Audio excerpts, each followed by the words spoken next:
welcome to the How to Learn Anything course from Plato University, where you're going to learn the science-based tools of pro learners to accelerate your learning, remember more, and master any hard skills. These are the secret techniques they didn't tell you in school.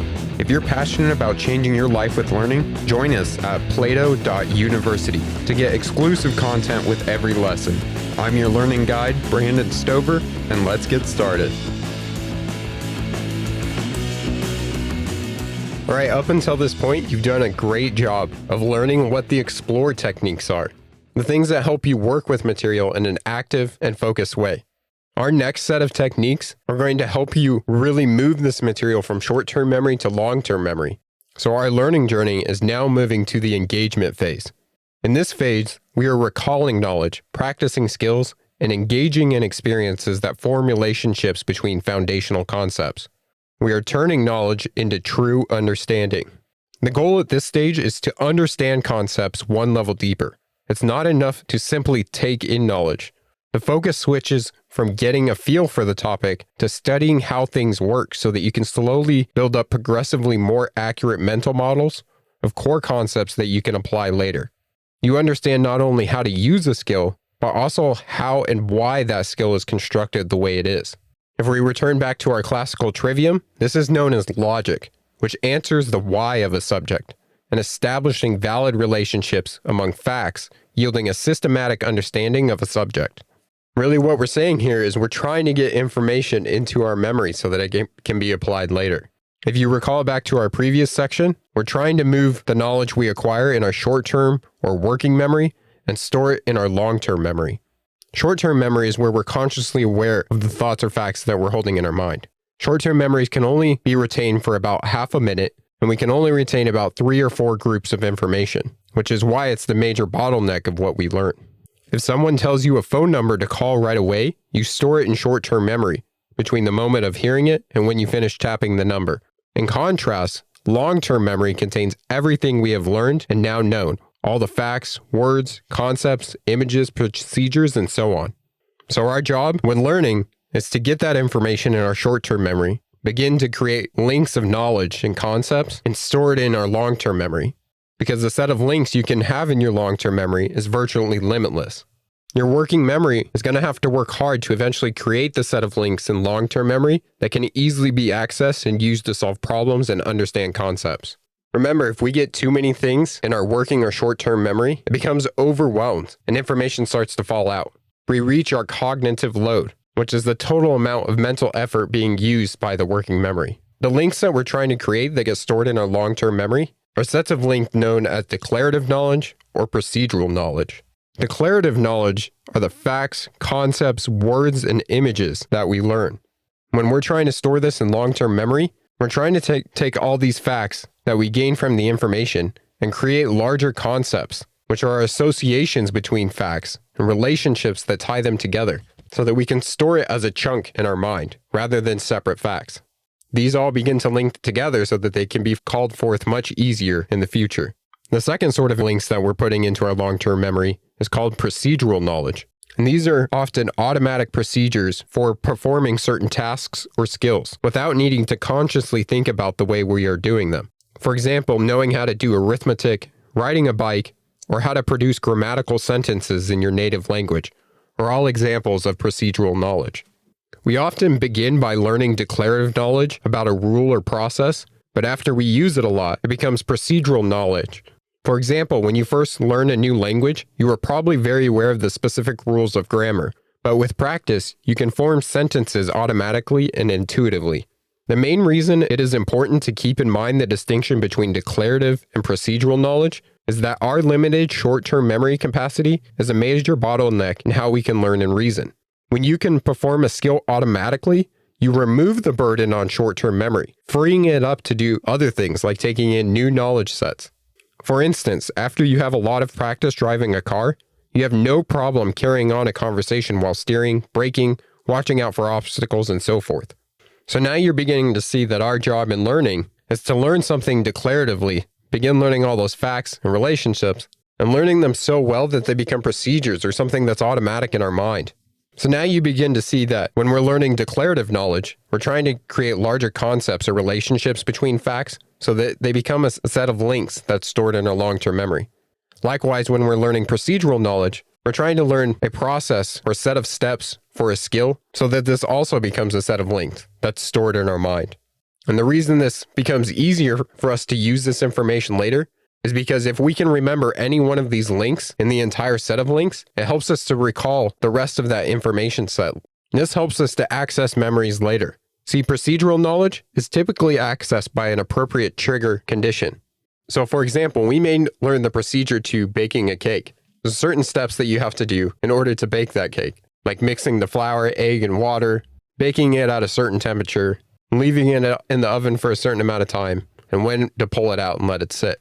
But in order to use this knowledge about how to bake a cake, we have that very first step in the process, the very first step in our recipe. And that may be gathering all the cooking materials that we need, like the egg, water, and flour. By having that beginning cue of gathering all the recipe items, we can pull out the entire knowledge set, the entire recipe, or the procedure that we need to take. We also said that with declarative knowledge, we're linking together different facts in order to create larger concepts and relationships between those facts. Now, declarative memories aren't stored like neatly alphabetized files in a filing cabinet.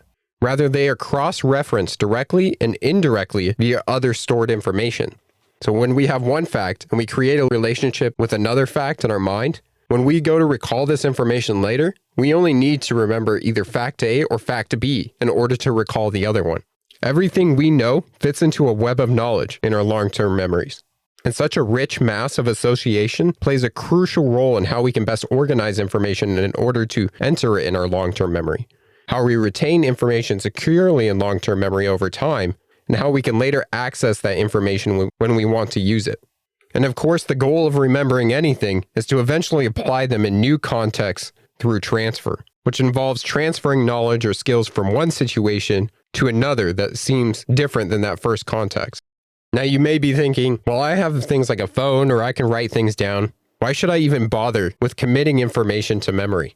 And the answer is, you save time by knowing important information by heart. And during certain situations, such as a job interview, fixing a car on the side of the street in the middle of a remote town, or taking a licensing exam, you can't always look stuff up. But perhaps the most important reason for thoughtful memorization is that it can help you with complex problem solving, and also help you to acquire a deeper understanding. Basically, whether you're grappling with the consequences of climate change or solving tough astrophysics problems, it's difficult to succeed without some memorization. What you need is quick and easy access to information from inside your head. That is, you want to have strong sets of links already established in your long-term memory about key information. Having these links readily available frees up your working memory and enables higher-level thinking. See, if you didn't work to actually memorize things and put sets of links in your long-term memory, you would always have to be looking everything up all the time and pushing that short-term memory and your cognitive load to the most extreme, which would take up a lot of time, especially if you need to solve a problem fast. Now, why is it so hard to remember things? Well, let's look at the science of Hermann Ebbinghaus, who discovered the forgetting curve. This curve shows that we tend to forget things incredibly quickly after learning them, there being an exponential decay in knowledge, which is steepest right after learning. Now, this forgetting tapers off, and the amount of knowledge forgotten lessens over time. But essentially, our minds are a leaky bucket. However, most of the holes are near the top, so the water that remains at the bottom leaks out more slowly. Over the years, psychologists have identified at least 3 dominant theories to help explain why our brains forget much of what we initially learn: decay, interference, and forgotten cues. The first theory of forgetting is that memories simply decay with times. And this is pretty straightforward. We remember events, news, and things learned in the past much more clearly than things from last month. Things learned this year are recalled with much greater accuracy than events from a decade ago. By this understanding, forgetting is simply an inevitable erosion by time. The second reason we forget is interference. And this suggests that our memories, unlike the files of a computer, overlap one another in how they are stored in the brain. In this way, memories that are similar but distinct can start to compete with one another. If you're learning programming, for instance, you may learn what a for loop is and remember it in terms of doing something repeatedly. Later, you may learn about while loops, recursion, repeat until loops, and go-to statements. Now, each of these has to do with doing something repeatedly, but in different ways. So they may interfere with your ability to remember correctly the original concept of what for loop does. Now, there's two types of interference: proactive interference and retroactive interference. Proactive interference occurs when previous learned information makes acquiring new knowledge harder. Think about it as the space where that new information wants to be stored is already occupied by things that you already know. So forming the new memory becomes harder. Retroactive interference is the opposite, where learning something new erases or suppresses an old memory. Now, the third reason that we often forget and it's hard to remember is because of forgotten cues. And this says that many memories we have aren't actually forgotten, but simply inaccessible. The idea is that in order to say that one has remembered something, it needs to be retrieved from memory. Since we aren't constantly experiencing the entirety of our long-term memories simultaneously, this means that there must be some process for dredging up the information, given an appropriate cue. What may happen in this case is that one of the links in the chain of retrieving the information has been severed, perhaps maybe to decay or interference like we spoke of before, and therefore the entire memory has become inaccessible. However, if that cue were restored, or if an alternative path to the information could be found, we would remember much more than is currently accessible to us. So this is why we engage in so much in active and focused learning, so that we can embed rich cues within our mind. But as you'll learn in the following techniques, we're also going to engage in a lot of practice in order to strengthen these connections in our mind. Remember, we are invoking deep processing, which states that the more mental processing one performs on information, the more likely one is to retain that information. So as much as possible, the stuff that we learn and get into our head, we want it to stick and stay there. So how does all of this work in our learning process? Well, recall back to the previous section that our learning process first started with inputting information in an active and focused learning session. While we're engaging in that learning, we're alternating between focused and diffused learning, actively focusing on the material and then taking a break so that those connections get time to build. And now we're trying to move that information that we gained in that first learning session and move it from short-term memory to long-term memory. And we'll do that by practicing the material, engaging with it several times to start to really build up that myelin sheath on our neural connections and strengthen that set of links in our long-term memory.